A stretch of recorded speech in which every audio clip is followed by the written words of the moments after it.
चलिए आज का हमारा टॉपिक है representation of rational number on a number line. Rational number का रिप्रेजेंटेशन नंबर लाइन के ऊपर। चलिए आइए हम देखते हैं कैसे हम रैशनल नंबर को नंबर लाइन पर रिप्रेजेंट कर सकते हैं। देखिए, हम जानते हैं कि रैशनल नंबर किस फॉर्म में होता है।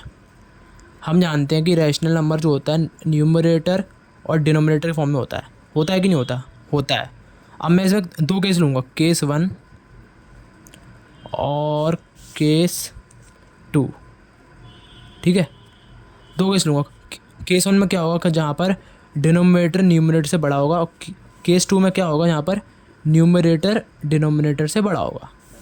अब ध्यान देना, केस 1 में ये न्यूमरेटर डिनोमिनेटर है, जहाँ पर डिनोमिनेटर न्यूमरेटर से बड़ा है। ठीक है, तो आप एक बात हमेशा याद रखना, इंपॉर्टेंट डाल के लिख लो यहाँ, if denominator is greater than numerator then value always lies between 0 and 1। वो वैल्यू 0 और 1 के बीच में लाई करेगी। अब जैसे मैं आपको एग्जांपल दूँ, 5/6 है, यहाँ पर न्यूमरेटर 5 है और डिनोमिनेटर 6 है, और हमें दिख रहा है कि डिनोमिनेटर न्यूमरेटर से बड़ा है, तो ये वैल्यू हमेशा 0 और 1 के बीच में होगी। अब जैसे नंबर लाइन बना लेते हैं, 0 और 1। ठीक है, अब ध्यान देना, अब मैं आपको एक और दे रहा हूँ ट्रिक कि आपको रैशनल नंबर को कैसे रिप्रेजेंट करना है नंबर लाइन पे। देखिए जैसे 5.6 लगा है, तो याद रखना ऊपर वाला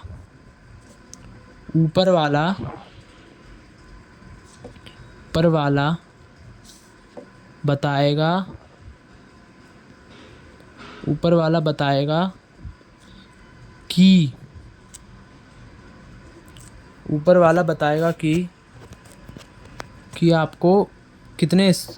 कि आपको कितना आगे जाना है।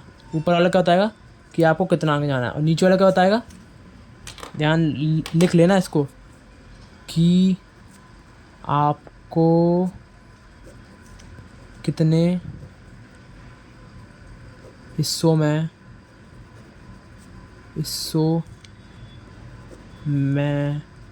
काटना है। तो इसमें आपको 5 बार आगे जाना है और 6 हिस्सों में काटना है। तो ये लाइन 6 हिस्सों में काटना है, मतलब 5 हिस्सों में काटना है, ऐसे 1 2 3 4 5। अब ये 6 हिस्सों में कट गई कि नहीं गई, 1 2 3 4 5 6 हिस्सों में लाइन कट गई। आपको 5 बार आगे जाना है, 1 बार 2 बार 3 बार 4 बार 5 बार। ये रहा आपका रैशनल नंबर। समझ में आ गया आपको? जिस केस में डिनोमिनेटर न्यूमरेटर से बड़ा होगा तो वैल्यू हमेशा 0 1 के बीच में लाई करेगी, और जो ऊपर वाला होगा वो बताएगा कि आपको कितना आगे जाना है, और जो नीचे वाला होगा वो आपको ये बताएगा कि आपको कितने हिस्सों में काटना है। याद रहेगा, नीचे वाला क्या बताएगा आपको कितने हिस्सों में काटना है, ऊपर वाला क्या बताएगा कि आपको कितना आगे जाना है। तो आप ये बात ध्यान रखना। जैसे हमने ये एग्जांपल लिया था, अब मैं आपको एक और एग्जांपल दे सकता हूँ इसका। जैसे एग्जांपल ले लो अपन 4/7। ठीक है, वैल्यू हमेशा 0 से 1 की रहेगी कि नहीं रहेगी? रहेगी ना। अब आपको नीचे वाला क्या बताएगा कितने हिस्सों काटना है। 7 हिस्सों में लाइन कटनी चाहिए, मतलब 6 हिस्से में काट दूँ, 3 4 5 6 काट दी। अब 4 बार आगे जाना है, तो 1 बार 2 बार 3 बार 4 बार। ये रहा आपका नंबर। ठीक है, पहला केस अपना हो गया। अब दूसरा केस हमारा क्या था? दूसरा केस हमारा था, केस 2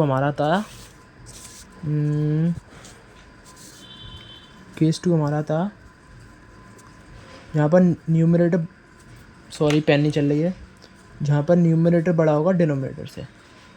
तो इस केस में क्या होता है? इस केस में कोई फिक्स नहीं है, कोई लिख लेना, फिक्स नहीं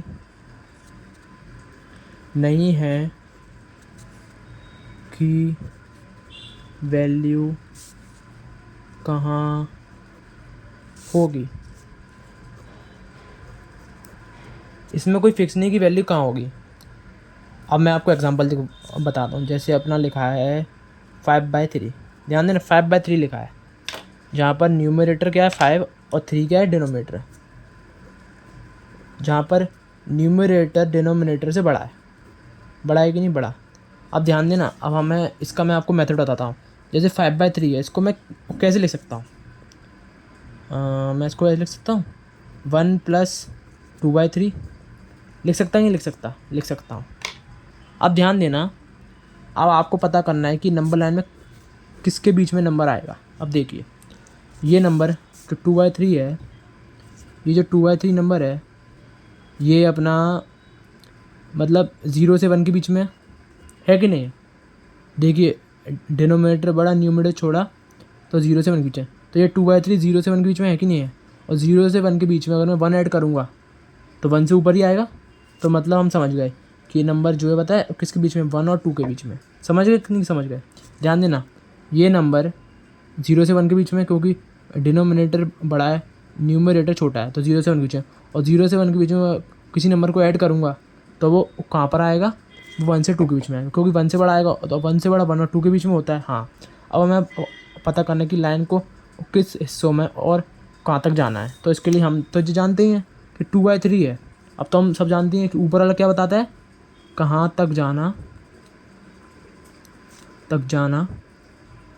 अब 1 को आप छोड़ सकते हैं, इस 1 का भी कोई मतलब नहीं है, ठीक है। और नीचे वाला क्या बताता है, कितने में काटना, ठीक है। तो लाइन को 3 हिस्सों में काटना है, तो ये रहा 3 हिस्सा, और 2 बार जाना है। लाइन को 3 हिस्सों में काटना है, तो 1 2 3 काट दिया। अब 2 बार जाना है, तो 1 टाइम ये गया, ऊपर वाला बता रहा है 2 टाइम ये गया। तो आपका जो नंबर है, जो आपका नंबर है जो 5/3, वो ये रहा 5/3 आपका नंबर ये रहा। क्यों? 2 क्या बता रहा था, कहाँ तक जाना है, 2 स्टेप आगे जाना है, मैं 2 स्टेप आगे गया। 3 क्या बता रहा था, कितने में काटना है, मतलब 3 हिस्सों में काटना है, तो 1 हिस्सा 2 हिस्सा 3 हिस्सा। तो आप ऐसे कोई भी रैशनल नंबर को फाइंड कर सकते हैं दोनों केस में, जब न्यूमरेटर बड़ा हो डिनोमिनेटर से और जब डिनोमिनेटर बड़ा हो न्यूमरेटर से, तो आप रैशनल नंबर दोनों के बीच में फाइंड कर सकते हैं।